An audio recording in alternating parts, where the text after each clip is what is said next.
Bonjour à tous, bonjour à toutes, soyez les bienvenus ici dans cette salle évolution pour découvrir la première conférence de la journée. Venez par ici, hein, rapprochez-vous messieurs, dames, ne restez pas au fond de la classe près du radiateur, vous pouvez vous déplacer un petit peu, venir vers nous, d'autant que notre intervenante est de ce côté-ci, donc n'hésitez pas à venir de ce côté-là. Notre intervenante donc pour cette conférence, c'est Madame Bérénice Lepêcheur. Bonjour. Bonjour à tous. Bonjour Bérénice, merci d'être avec nous ici pour Génération Reconversion, pour cette conférence donc où nous allons parler bilan de compétences avec vous, puisque vous représentez pour cette conférence la Fédération française des professionnels de l'accompagnement et des bilans de compétences. Déjà en quelques mots, cette fédération, elle existe depuis quand et quel est son but ? Alors la fédération, elle existe depuis 2019.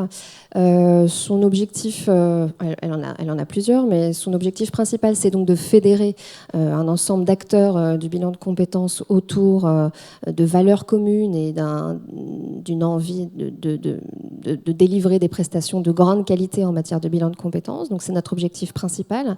Et puis bien sûr, c'est également de représenter le bilan de compétences auprès des instances et de le défendre, ce bilan de compétences, le vrai bilan de compétences, le faire vivre et le faire exister, parce que c'est un très très bel outil. C'est une jeune fédération, si je ne m'abuse. Oui. Depuis 2019. Ouais. Elle a vu le jour à l'issue d'une réforme, la réforme de 2018, pardon. C'est-à-dire, qu'est-ce qui s'est passé ? C'est une réforme qui portait sur la formation professionnelle globalement, qui a eu un impact indirect sur les centres de bilan de compétences, où en gros, jusqu'à un certain temps, on avait un listing de centres agréés avec un cahier des charges qualité assez exigeant. Et puis, via cette réforme, en fait, les listes de centres ont disparu. Et donc, les personnes, pour pouvoir trouver leur centre de bilan, se sont retrouvées face et puis c'est encore le cas de plus en plus, à un nombre d'acteurs sur le marché très, très important, sans réussir à vraiment faire le tri. Très compliqué de s'y retrouver dans tout ça. Ouais. Et là, c'est l'idée d'unir et de centraliser les choses. Vous, à titre personnel, Bérénice, vous travaillez en tant que quoi à la ville, en plus de vos responsabilités au sein de la fédération ? Alors moi, je suis psychologue du travail, et puis je suis conseillère en bilan de compétences depuis 15 ans. Et depuis une dizaine d'années, je gère le centre de bilan dans lequel je travaille, qui est à Lyon. Donc, mon métier, c'est d'accompagner des personnes qui sont un petit peu dans un flou professionnel quant à l'avenir, quant à la suite de leur carrière, de les accompagner à identifier un projet qui leur correspond vraiment, en fait. Donc ça fait 15 ans que j'ai le plaisir de voir des personnes qui, au début, sont dans un certain questionnement, mal-être même, évoluer, trouver une voie et puis la mettre en place et après s'épanouir. Donc c'est un très beau métier. Vous êtes à la fois guide, accompagnant, comment vous le terme ? Des accompagnants. Oui. Ouais. On accompagne, on chemine avec la personne jusqu'à la mise en place de son projet. Alors, le projet aujourd'hui, c'est d'évoquer donc le bilan de compétences avec ce titre, le bilan de compétences, précurseur et complice des transitions professionnelles. Pourquoi déjà cet intitulé ? Pourquoi précurseur et complice ? Précurseur parce que le bilan de compétences, c'est la première étape en fait, quand on souhaite se reconvertir, alors même sans parler de reconversion, quand on a un questionnement sur son avenir professionnel, la suite de sa carrière, sans savoir pour autant vraiment quel changement mettre en place, le premier réflexe à avoir, c'est le bilan de compétences en fait. Avant de chercher à se former, à peut-être changer d'entreprise, l'important c'est peut-être d'abord de prendre le temps de la réflexion, de se poser et de se demander un peu où est-ce qu'on en est et où est-ce qu'on a envie d'aller. Voilà. Donc c'est le rôle, entre autres, du bilan de compétences. Je vais vous en parler bien sûr, plus en détail. Et complice donc des transitions professionnelles, on l'a dit, avec cette notion d'accompagnement. Tout à fait. On rejoint bien sûr l'intitulé de cette conférence, Bérénice. Et donc dans le détail, vous allez pouvoir entrer maintenant dans le vif du sujet. Je vous remercie. Alors déjà, dans un premier temps, je voulais bien sûr vous dire ce que permet le bilan de compétences, parce que c'est un accompagnement qui, de par son intitulé déjà, ne nous dit pas tout. Donc en fait, il faut savoir que l'objectif principal d'un bilan de compétences, c'est d'identifier et de construire un projet professionnel qui correspond à la personne et qui soit également réaliste. On est vraiment sur une volonté d'opérationnalité à la fin du bilan de compétences. Alors, il permet ça, mais il permet aussi beaucoup d'autres choses, puisque ça va être un moment où on va pouvoir faire le point, on va prendre le temps de se recentrer sur soi, de regarder un peu qui on est, où est-ce qu'on en est, où on a envie d'aller, quels sont les besoins, les attentes. On va pouvoir travailler sur ses compétences, et ça c'est très important, de savoir ce qu'on sait faire, ce qu'on est capable de faire et de mobiliser. Et puis on prend du recul et on est accompagné à faire les bons choix, ceux qui nous correspondent vraiment, qui sont en adéquation avec la situation et la personne. À qui s'adresse le bilan de compétences ? À tout le monde, en fait. À partir du moment où vous avez une première expérience professionnelle, si vous vous questionnez sur la suite à donner à votre carrière, vous pouvez faire un bilan de compétences. Il n'y a absolument pas de conditions d'âge, de catégorie socio-professionnelle ou de secteur d'activité. Tout le monde est concerné. Et tous les statuts aussi. Ce n'est pas que pour les salariés du secteur privé. Les agents publics peuvent faire un bilan de compétences, les demandeurs d'emploi, les personnes à leur compte, les indépendants. Donc voilà, ça s'adresse vraiment à tous. À partir du moment où vous vous questionnez sur l'avenir sans trop vraiment savoir quel changement impacter, voilà, s'il y a une volonté de changement sans piste vraiment, voilà, le bilan est vraiment la prestation, le réflexe, comme je le disais tout à l'heure. Permet de faire le point et de savoir où on peut aller, tout à fait. Ce vers quoi on peut tendre. Il y a des financements. Alors ça, c'est intéressant parce que du coup, on est sur... C'est même très important, ouais. ça. Je crois que c'est aussi une des questions fondamentales, c'est le coût de ce bilan de compétences. Ça revient toujours. Et il y a forcément des solutions. Et la possibilité de financer. Oui, alors comme on est sur un accompagnement qui est encadré par la loi, il est éligible à certains financements publics, donc notamment, et le plus connu dont vous allez certainement beaucoup entendre parler aujourd'hui, le compte personnel de formation. Donc à partir du moment où le centre de bilan que vous choisissez a une certification Calliope, il est éligible à un financement CPF. Donc, vous pouvez aussi solliciter votre employeur. Si vous êtes salarié, votre employeur peut prendre en charge votre bilan à travers le plan de développement des compétences. Il peut également se faire rembourser par son OPCO. Donc, c'est les organismes paritaires auprès desquels il cotise.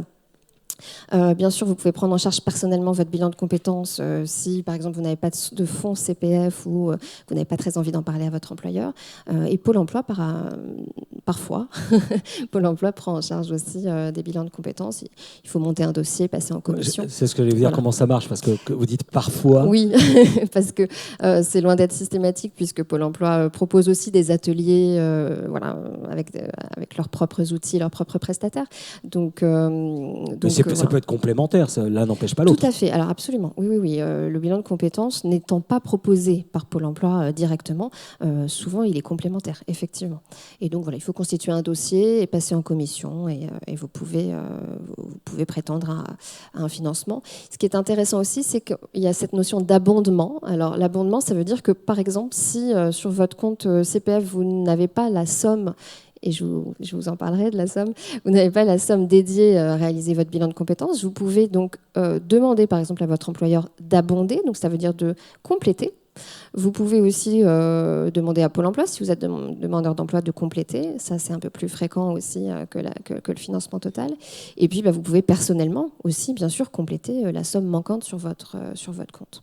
Donc voilà, on peut avoir double, des fois triple financement pour un bilan. Ça, c'est rassurant parce qu'effectivement, le premier frein possible, hein, c'est de se dire, oui, mais bon, est-ce que j'ai les moyens de Tout à m'offrir fait. ce Ouais. bilan de compétences? Ouais. Combien ça coûte d'ailleurs? Alors là, je vais vous donner une moyenne du tarif de bilan, une moyenne nationale. On est à peu près à 1 800 € pour un bilan de compétences. Voilà. Qui dure combien de temps? Alors, le bilan de compétences, c'est 24 heures maximum. C'est ça. vraiment la durée maximum, hein. On ne peut pas excéder les 24 heures.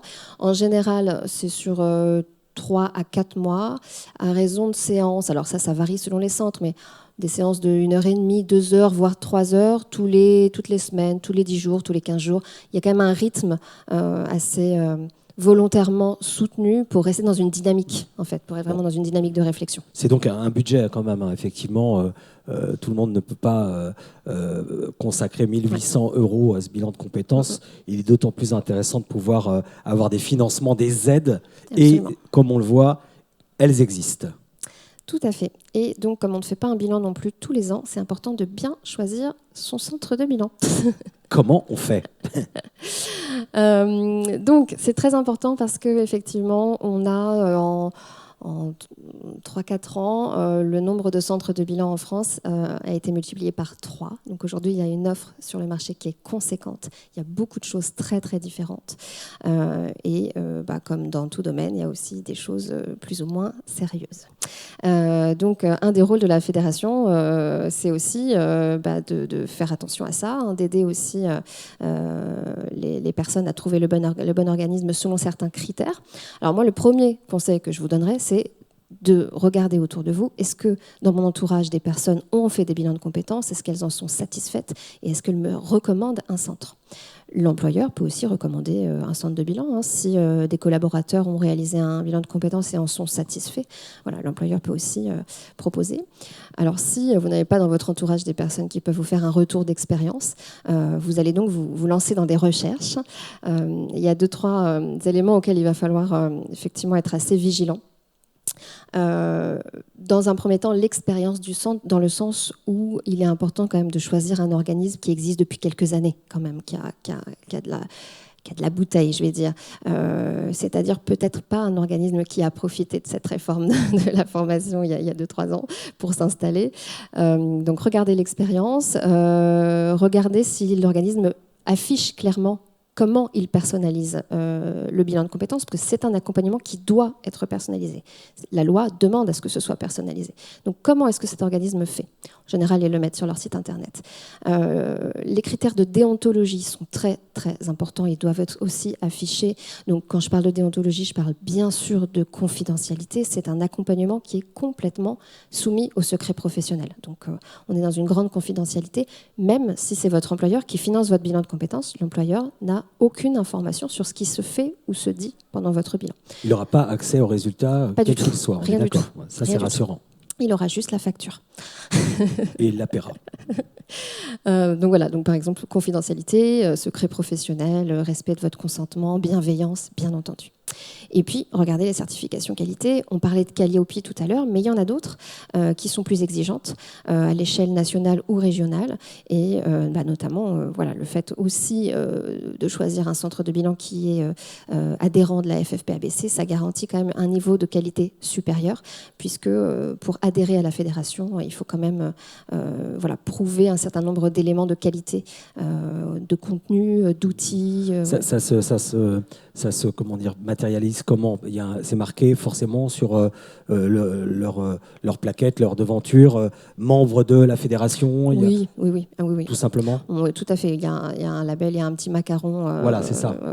Adhérent 2023 Très fédération. Oui, tout à fait. Donc déjà, c'est une double protection, ça, entre Calliope plus le petit macaron. On est déjà plus en confiance et on sait qu'on s'adresse à un centre qui visiblement a les qualités requises. Vise la qualité, ça c'est très important. Ensuite, vous aurez la possibilité, donc quand vous aurez identifié 2-3 centres de bilan qui vous semblent correspondre à vos critères, à votre besoin, vous allez avoir la possibilité de les rencontrer. Ça, c'est très important. Chaque centre de bilan doit proposer un rendez-vous d'accueil qui est gratuit et sans engagement. Et ce rendez-vous d'accueil a pour objectif de vous informer. Et vous allez donc pouvoir poser toutes les questions qui vous restent. Donc, à ce moment-là, on vous conseille d'être assez regardant sur le profil du conseiller conseiller, c'est-à-dire depuis combien de temps il exerce, comment il travaille, comment il envisage de vous accompagner, quels sont les outils qu'il utilise, les méthodes. Et c'est vrai que sur le thème des outils, c'est très important puisqu'il faut utiliser des tests, des plateformes qui soient reconnues scientifiquement, valides, récentes, pour lesquelles on a des habilitations en fait. Donc vous pouvez tout à fait vous permettre de demander quels sont les outils, à quoi ça sert, enfin questionner. Vraiment, c'est pas la personne connaît et est capable de vous en parler. Et puis vous pouvez comparer aussi, bien sûr. Regardez la durée. Je disais que le bilan, ça dure 24 heures maximum, mais il y a aussi la possibilité d'avoir des bilans qui durent moins longtemps. Après, la loi ne donne pas de limite de temps, mais on considère quand même qu'en dessous de 10 heures, c'est quand même difficile de réaliser un accompagnement complet. C'est un peu léger, oui. Voilà. Et les modalités, parce qu'il y a une recrudescence du digital, du distanciel. Quelles sont, vous, les modalités qui vous intéressent? Est-ce que vous voulez être en présentiel? Est-ce qu'un côté un peu plus hybride vous va bien aussi? Voilà, ça, c'est vous qui choisissez aussi en fonction. Et puis, si vous êtes très friand du présentiel, voilà, regardez ça aussi. Et il y a le temps d'entretien qui est important. Dans les 24 heures d'un bilan de compétences, ce ne sont pas 24 heures de rendez-vous face à face avec votre conseiller, il y a aussi un temps de travail personnel. On estime, nous, à la Fédération, qu'il faudrait environ 70% de temps de face à face avec votre conseiller. Minimum, ça peut être beaucoup plus. En dessous de 70%, c'est pareil. La personne est quand même laissée à elle-même. Enfin, voilà. Oui, on est dans l'accompagnement, donc si on ne voit pas la personne... Tout à fait. Ça paraît un peu léger. Les recommandations, on n'en a pas parlé en détail. Bien sûr, dans son cercle autour de soi, toujours dans son réseau personnel. Est-ce qu'on peut se fier aussi? On a tous les mêmes réflexes, les avis Google, ce genre de choses. Je veux dire, les étoiles. Oui, non, mais c'est ça. Oui, bien sûr. Mais oui, les avis Google, bien sûr. Et puis sur le site du compte personnel de formation, où vous pouvez donc identifier les centres de bilan et les bénéficiaires qui ont terminé leur bilan de compétences ont un questionnaire à compléter et des petites étoiles à cocher. Donc vous avez aussi les étoiles sur le compte CPF. Donc ça, c'est un bon indicateur. Combien de personnes ont répondu au questionnaire? Quelle est la note? Plus il y a de réponses et plus, forcément, plus il y a d'étoiles. Bien sûr. Normalement, c'est un gage de qualité. Ouais. Et après, quand même, vous parliez de rendez-vous, d'entretien, d'accueil. Je crois que pour beaucoup aussi, le feeling, le contact qu'on a avec la personne, outre toutes ces preuves de la qualité, je pense que c'est un élément aussi déterminant dans l'humain, quoi. Parce qu'on est là pour être accompagné par quelqu'un et par des personnes avec qui on se sent bien. Tout à fait. Et je vais passer sur la diapo suivante pour justement vous en parler, parce que c'est cette information préalable en fait qui dure 1 heure et qui permet vraiment à la personne de vous informer sur sa façon de travailler. Vous allez pouvoir aussi voir quelle est son écoute. Comment est-ce qu'il vous écoute, comment il analyse votre situation et comment il vous propose de travailler. Et vous allez effectivement avoir ce feeling. Et c'est très important de se sentir à l'aise avec son conseiller bilan, puisque même si notre objectif est de construire un projet professionnel, on va bien entendu traiter de certains aspects personnels. Et il y a un ensemble de paramètres à prendre en considération, géographiques, financiers, familiaux, de santé parfois. Il faut être à l'aise avec son conseiller, se sentir en pleine confiance et pas du tout jugé pour pouvoir faire part de tous ces éléments-là qui sont indispensables. Donc le feeling, effectivement, est très important. Vous allez le sentir, ça, lors du rendez-vous d'accueil. C'est pour ça que c'est très, très important. Donc là, on voit vraiment toutes les phases importantes. Oui, oui. Ouais. Alors, ça fait partie des documents que vous pourrez retrouver en version papier en venant sur le stand de la Fédération. On vous donne tout un ensemble d'informations. Cette plaquette notamment. Tout à fait, oui. Donc, une fois que vous avez choisi votre centre, que vous avez identifié votre financement, alors votre centre de bilan peut vous aider pour les démarches de prise en charge, parce qu'il y a un petit aspect administratif. Il y a un délai en moyenne 2 semaines pour pouvoir débuter un bilan de compétences. Ça peut être plus court si c'est un financement personnel ou un financement par l'entreprise. Ça peut être plus long si c'est un financement Pôle emploi. Mais voilà, en gros, quelques semaines pour pouvoir démarrer votre bilan. Et donc vous démarrez, il y a 3 grandes phases dans ces 24 heures de bilan. La phase préliminaire, donc, est la première étape. Elle est assez courte. Elle a vraiment pour objectif de faire un vrai point sur la situation, les attentes, les besoins et comment on va vous accompagner en fonction de tout ça. Donc, on va complètement personnaliser le contenu du bilan à partir de cette étape-là. Quels sont les objectifs personnels de l'individu ? Quelles sont les questions qu'elle se pose et auxquelles elle a envie de répondre à travers ce bilan de compétences. Et en fonction, on fait du tricotage sur mesure du contenu du bilan. Tricotage. On tricote. On tricote par quoi on commence, quel sujet on aborde, combien de temps on y passe, quels outils on va utiliser, quels tests, quelles méthodos, voilà, selon les besoins de la personne. Et ça, c'est extrêmement important, ce côté très personnalisé. Donc, souvent individualisé. Il y a des centres de bilan qui proposent des temps collectifs à certains moments. Oui, à certains moments, mais pas que. Voilà. Donc voilà, ça c'est très important pour déterminer la suite. Et puis on entre en phase d'investigation. Et la phase d'investigation, c'est la plus longue. C'est celle où tout va se passer. On va avoir en gros 3 grandes étapes. Première investigation, quelque part, c'est l'investigation de la personne. L'idée ici, c'est d'identifier quel est le profil. Donc, qui suis-je ? Quels sont mes intérêts, mes valeurs professionnelles ? Qu'est-ce qui compte vraiment pour moi ? Qu'est-ce qui me motive ? Quelle est ma personnalité ? Ça compte aussi, d'être en adéquation avec ça. Et puis, bien sûr, quelles sont les compétences ? Celles qui sont aussi techniques, transverses, etc. Donc, il y a ce gros travail à faire sur le profil professionnel que l'on fait ensemble à travers les entretiens, à travers des exercices, des tests, souvent. Donc, je faisais référence aux outils. On peut avoir des inventaires, des questionnaires à passer. Il faut faire attention là aussi à la qualité de ces outils-là. Qui sont des vrais supports d'échange. Et puis, donc, ce profil professionnel va nous permettre de passer à un second type d'investigation qui est investiguer les pistes possibles qui sont en adéquation avec le profil de la personne. Ce qui est possible, réalisable, ce qui ne l'est pas. Tout à fait, ouais, parce qu'il y a vraiment cette notion de est-ce que c'est réaliste et est-ce que c'est réalisable. Aujourd'hui, dans ma situation, par rapport à mes paramètres, est-ce que je peux choisir ce projet-là ou pas, selon des éléments de formation, de marché de l'emploi, etc. Donc, tout à fait.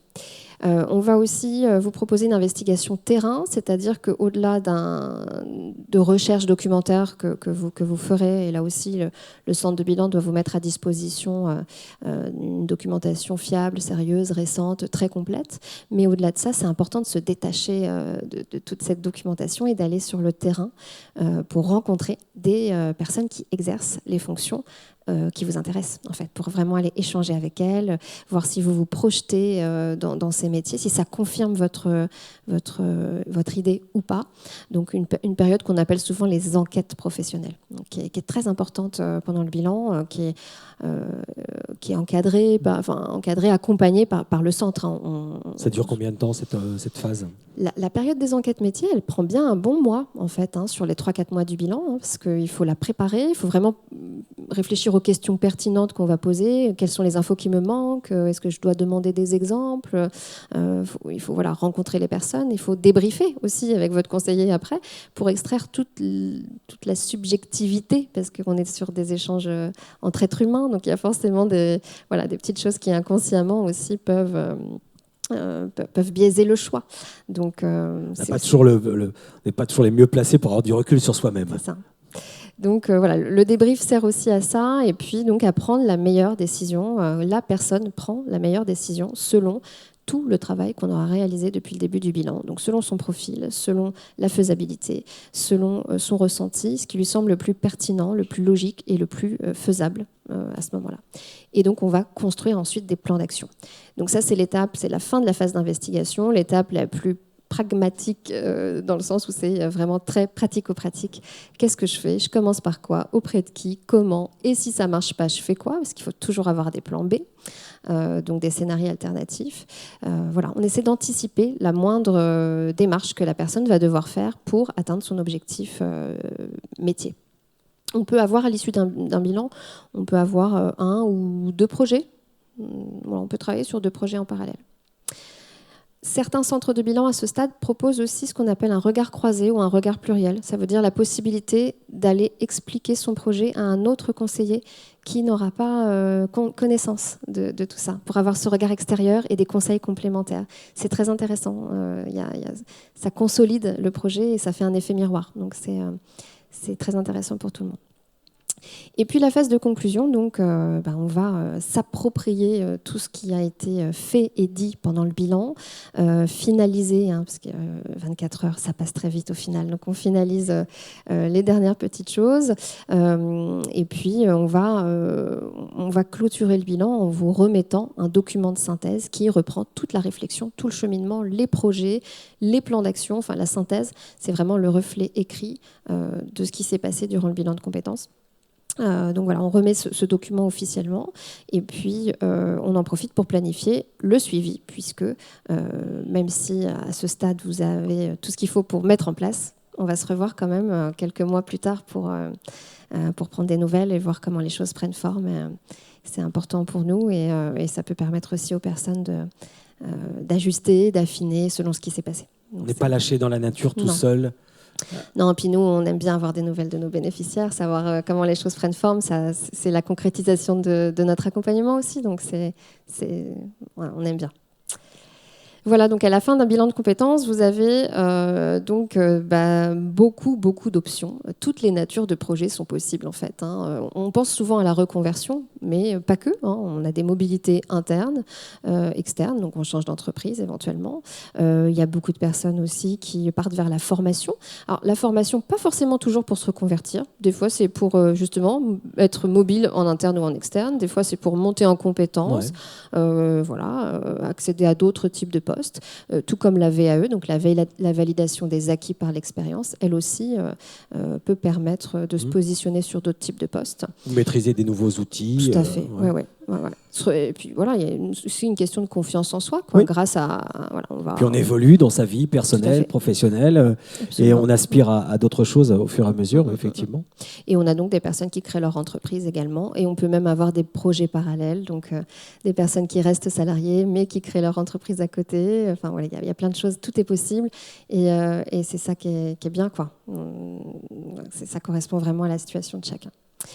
Donc voilà pourquoi effectivement le bilan de compétences est un petit peu la première intention, puisque c'est toute la réflexion qu'il faut avoir avant d'envisager toutes ces pistes, et ça vous permet vraiment de savoir précisément quoi faire, savoir que ça vous correspond, que c'est la bonne décision, de savoir comment le faire en toute sérénité.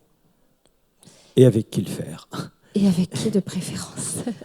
Voilà, il y a des infos sur votre site, bien évidemment. Et au stand, là-haut, messieurs, dames, la fédération est présente donc, sur ce salon Génération Reconversion, en haut, dans un des 3 villages, sur le côté à gauche. Oui, on est sur le stand E5. Voilà. Si ma mémoire est bonne. Vous m'avez sauvé parce que je n'avais pas retenu le positionnement exact. Et voilà, et on peut donc bien sûr vous informer, vous renseigner sur le bilan, on vous donne de la documentation, et puis on peut vous donner quelques conseils pour choisir votre centre de bilan, etc. Donc n'hésitez pas à venir nous voir. Mais avant cela, vous allez pouvoir poser des questions à Bérénice. Bérénice Le Pêcheur, donc, qui est au... on dit quoi au conseil d'administration à quoi, Oui, je suis au conseil d'administration de la fédération. De cette fédération qui, outre ça, est psychologue du travail et donc aussi conseillère en bilan de compétences. Des questions pour Madame Le Pêcheur. Vous levez le doigt, on vous amène le micro, vous vous présentez, vous dites qui vous êtes, ce que vous faites, ce que vous attendez et posez votre question à Bérénice. Donc, bonjour à tous, je suis Delphine Hobb et donc je suis dans cette réflexion de reconversion, mais j'en suis qu'au début. Je voulais savoir quels étaient les critères pour choisir son centre de bilan de compétences. Alors, le côté géographique est peut-être très important quand même, non ? Tout dépend. Départ. Est-ce que vous envisagez de faire votre bilan de compétences en présentiel, avec des rendez-vous face à face sur place ? J'aurais préféré un côté hybride pour pouvoir gérer aussi mon travail en parallèle. Tout à fait. C'est ce qui se fait de plus en plus, effectivement. Eh bien, Mon premier critère géographique, du coup, puisque effectivement, si vous souhaitez un mixte présentiel-distanciel, ça va être important.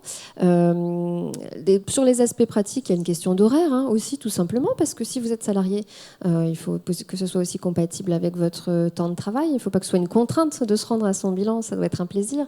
Donc, regardez les horaires des centres. Certains sont ouverts jusqu'à tard le soir, d'autres proposent parfois le samedi.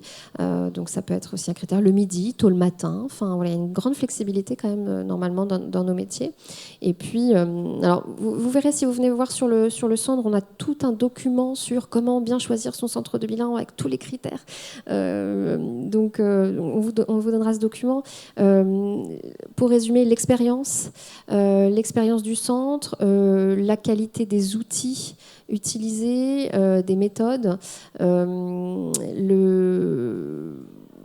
les certifications qualité, bien entendu, et puis vraiment ce côté très personnalisé qu'on va vous proposer. Quand on vous propose du personnalisé, comment ? Ça veut dire quoi pour ce centre de bilan de personnaliser ? Parce que c'est facile d'employer ce terme, mais qu'est-ce que ça veut dire vraiment ? Est-ce que vous vous reconnaissez là-dedans ? Et puis, n'hésitez pas à demander autour de vous des conseils, des recommandations, effectivement, allez voir les avis sur Internet. Enfin, voilà, c'est vrai qu'il y a beaucoup d'acteurs de bilan de compétences et qu'il faut réussir à faire du tri dans tout ça. Et le feeling aussi, vraiment. Ouais, l'humain, le contact que vous aurez peut-être avec la personne. De toute manière, vous allez pouvoir rencontrer différents centres. Donc, vous allez très, très vite réussir à faire le tri. Ouais. Et donc, première étape, vous pouvez vous rendre sur le stand là-haut. Vous avez une autre question peut-être ? J'en avais une deuxième. Je vous en prie, allez-y. J'ai pas assisté aux premières minutes, donc peut-être je vais vous faire répéter. D'accord. Est-ce qu'il y a une démarche à mener auprès de son employeur pour mener un bilan de compétences ? Vous pouvez, si vous souhaitez effectivement en faire part à votre employeur, vous le pouvez. C'est encore une question un peu délicate aujourd'hui. Il y a peu de personnes qui sont à l'aise avec cette question d'en parler à leur employeur. Mais bien entendu, c'est assez sain d'être transparent avec lui et de lui dire qu'on envisage cet accompagnement, ce questionnement. Ce qui ne veut pas dire que vous allez quitter l'entreprise, d'ailleurs. Donc oui, et vous allez tout simplement pouvoir en parler de façon très transparente et naturelle. Et puis l'employeur va vous dire quelle est un peu sa politique en la matière. Est-ce qu'ils vont vous dire oui, vous faites votre bilan, vous utilisez votre CPF et puis vous faites ça en dehors du temps de travail ? Bon, est-ce qu'il y a une ouverture à faire ça sur le temps de travail ? Ça, c'est très confortable. Est-ce que l'employeur finance à travers le plan de développement des compétences ? Est-ce qu'il y a des moments de l'année où il faut se positionner pour pouvoir faire partie du plan ? Et puis également, est-ce que, par exemple, l'entreprise a déjà des recommandations de centres de bilan ?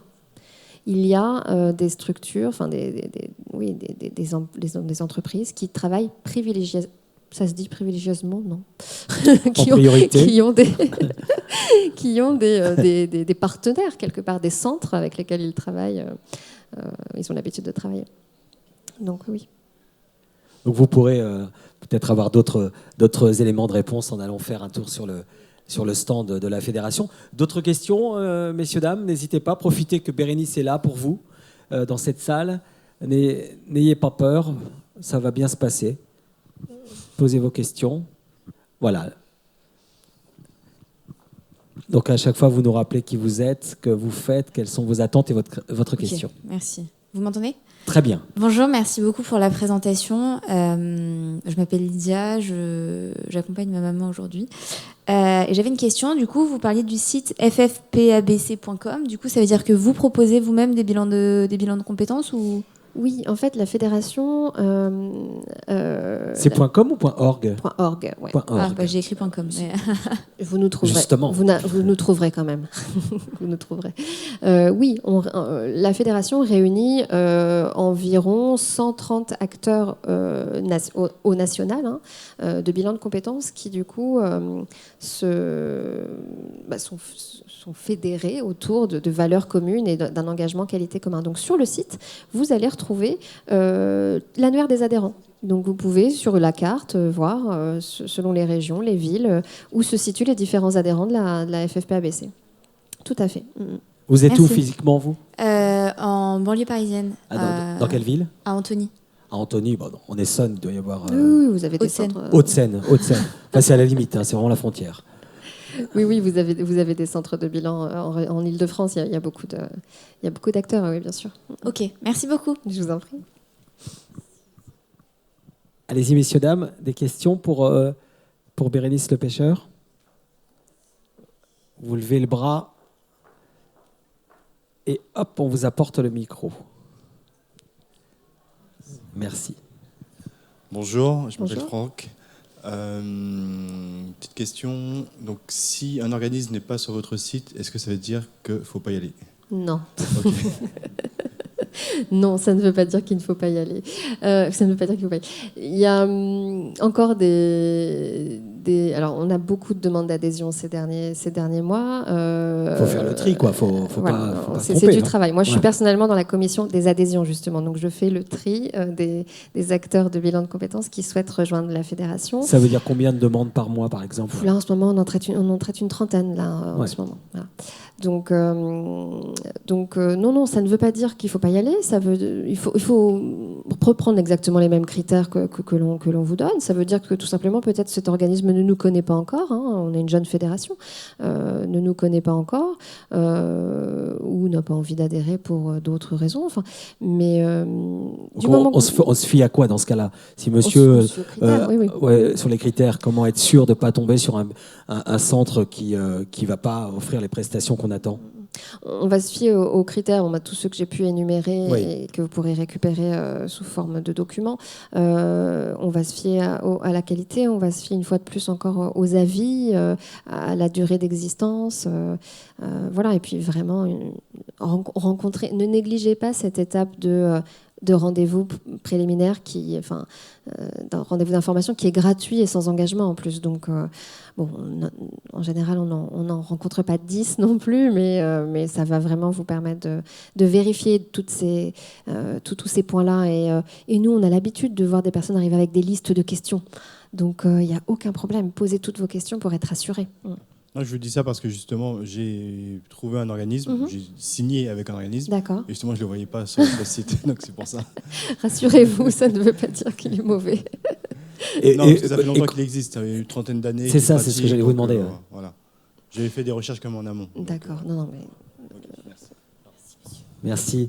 D'autres questions pour Madame Le Pêcheur? Allez-y, Madame. Oui, bien sûr. Bonjour, merci pour votre intervention. Alors moi, je suis de l'autre côté, je fais des bilans de compétences aussi de carrière. Et j'ai une question très pragmatique à la responsable de l'adhésion que vous êtes au sein de la fédération. Responsable, c'est un entre grand mot. autres. Enfin, pardon, peut-être c'est C'est mal une dit. de ses casquettes. Une de vos nombreuses casquettes et qualités. Moi, je vis à l'étranger et je fais que du distanciel. Et par contre, j'ai beaucoup de clients en France. Et donc, je voulais savoir si vous considérez au moins les applications, enfin le fait de proposer, d'adhérer à votre fédération si on vit à l'étranger, mais qu'on fait beaucoup de du distanciel. Bien sûr, oui. Oui, ça bloquera Ça pas, ne bloque pas. ma demande d'adhésion en tout cas. On va vous demander, vous allez pouvoir donc sur le site de la fédération trouver l'adresse adhésion@ffpabc.org. Vous pourrez aussi trouver la liste des pièces à fournir. D'accord, très bien. Donc on regarde les pièces. Et puis cette notion de distanciel n'est pas un frein. On ne sélectionne pas que des centres de bilan qui proposent du distanciel et ont des locaux en France. C'est pas ça le plus important, parce qu'on sait très bien que le distanciel c'est en plein essor et ce serait pas très intelligent de dire on ne veut pas de structure qui bien sûr. travaille à C'était plutôt distance. par rapport à ma localisation, oui, le oui. fait que je ne vive pas en France. Vous êtes où, Madame? Vous faites des À bilans Londres. À Londres. Et donc, vous faites que du francophone ou vous faites aussi Alors l'anglophone? maintenant, beaucoup plus qu'avant, essentiellement, mais pas que. C'est-à-dire, pourquoi? Parce que naturellement, en fait, j'avais beaucoup de connexions françaises, beaucoup vivaient à l'étranger, sont rentrés. Et on sait que dans nos métiers, la connexion est clé. Mais beaucoup, ce que vous avez expliqué est extrêmement intéressant pour moi. Déjà, c'est une mise à jour parfaite de ce qui se passe sur le marché français, parce que je suis trop loin maintenant. Donc là, ça m'a bien remis les idées en place, c'était parfait. Et j'ai aussi des clients qui me demandent potentiellement de pouvoir utiliser leur CPF. Et donc là, j'ai compris qu'aussi il fallait rentrer dans le process Calliope, que c'était très important. Et donc j'avais la même question pour Calliope. Calliope aussi en vivant à l'étranger, ça ne sera pas un frein selon vous dans les critères? Alors là, je ne voudrais pas m'avancer pour non, vous inquiétez pas, je me renseignerai, c'est au cas où vous aurez saurez. Mais par contre, je peux vous dire que parmi les éléments à fournir pour adhérer, il y a la certification Calliope. Oui, non mais voilà. Bon bah voilà, donc ça c'est le must, Voilà. C'est très clair. C'était très bien expliqué. Il faut d'abord. C'est le must. Voilà. Ça se dit comme ça à London. Pas vraiment, ça c'est un peu has-been mon expression. On dit en France aussi. Non, mais non, en anglais on dirait pas comme ça. On dirait it's a must-have, mais c'est pas long.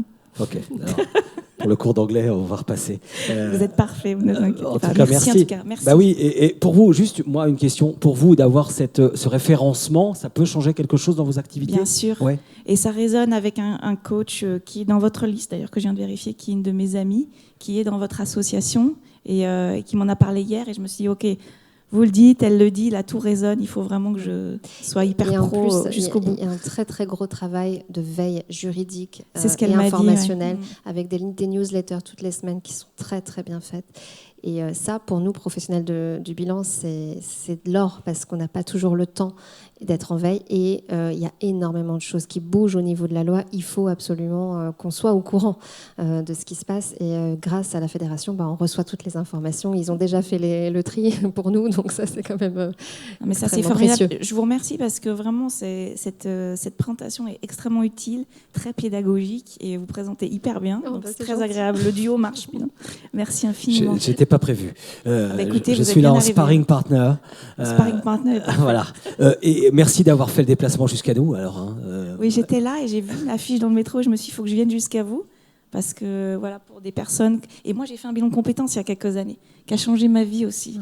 Et c'est-à-dire avec quelqu'un comme vous. Et donc, ouais, c'est vrai. Vous faisiez quoi avant? J'étais dans le marketing, enfin bref, ça ne vous intéresse peut-être pas, mais... Si. Et du coup, j'ai investigué plein de pistes qui n'avaient rien à voir avec ce que je faisais. Mais de fleuristes, j'ai vu qu'il y avait la fédération des fleuristes en haut là. Et justement, c'est ma coach qui m'a inspirée. Mais je vous parle de ça il y a 20 ans. J'ai investigué 5 pistes clés et j'en ai fait 2.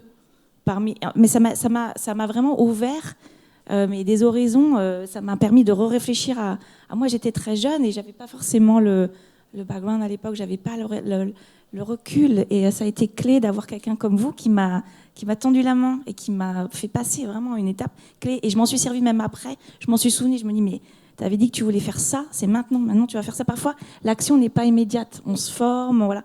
Et puis, alors, il y a une action immédiate en substance dont je ne vous parlerai pas, mais il y a eu plein d'autres actions après. Ce bilan de compétences m'a... Et c'est pour ça aussi que j'ai fait ça après, parce que ça m'a évidemment...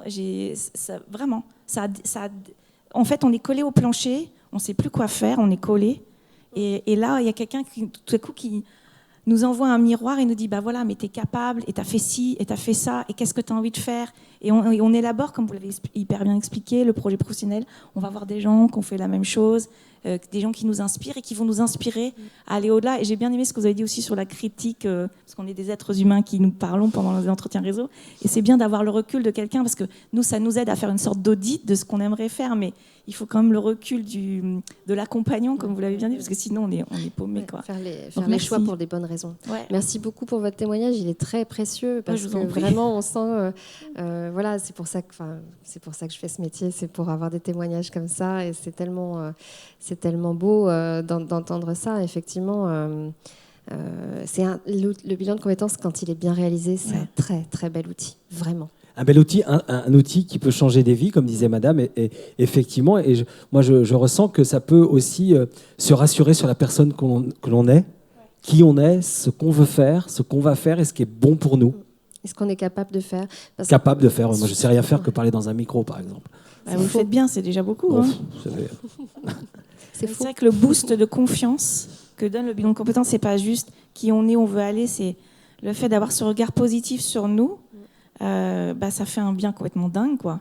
Et c'est comme vous le disiez, c'est bienveillant, mais c'est pas d'être. On n'est pas des ravis de la crèche. On n'est pas juste là pour dire que tout est formidable, mais on est là aussi pour challenger les gens qui viennent nous voir. Absolument, mais cette bienveillance, elle nous porte, elle nous emmène loin, parce qu'on n'ose souvent pas se mettre en action quand on commence un bilan de compétences, c'est ça. Et souvent, en début de bilan, il y a véritablement une perte de confiance en soi. Et quand ça fait longtemps qu'on est au même endroit aussi, et qu'on n'est pas très bien au même endroit, on a l'impression qu'on ne sait plus rien faire, en fait, alors que nos compétences, on les a banalisées. Et alors qu'on est un puits de compétences. Et il faut vraiment faire ce travail sur soi pour se rendre compte de ce qu'on est capable de faire et de ce qu'on peut mobiliser. Et avec la motivation, tout est possible, clairement. Vous allez pouvoir continuer à échanger, si vous le voulez, avec Bérénice sur le stand de la fédération, donc E5. Merci beaucoup, Bérénice Le Pêcheur, qu'on peut applaudir. Avec plaisir. Merci. Merci, Bérénice. Merci à vous d'avoir assisté à cette conférence.